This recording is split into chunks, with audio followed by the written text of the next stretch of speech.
आपण पाहतात मुक्तिदाता न्यूज चॅनल।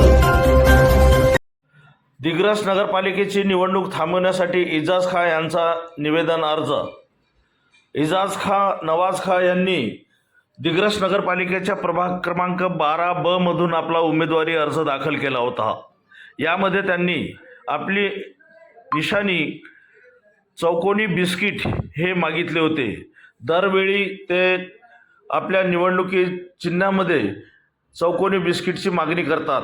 याही वेळी त्यांनी चौकोनी बिस्किटची मागणी केली, परंतु निवडणूक निर्णय अधिकाऱ्यांनी त्यांना गोल 2 बिस्किट दिल्यामुळे त्यांची तारांबळ उडाली।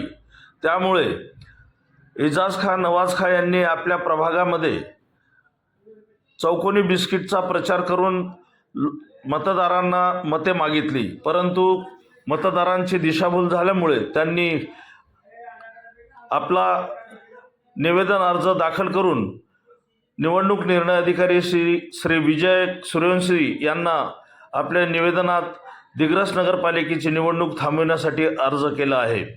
ही प्रक्रिया थांबवून त्यांना योग्य ते न्याय मिळावा असं त्या निवेदनामध्ये म्हटले आहे।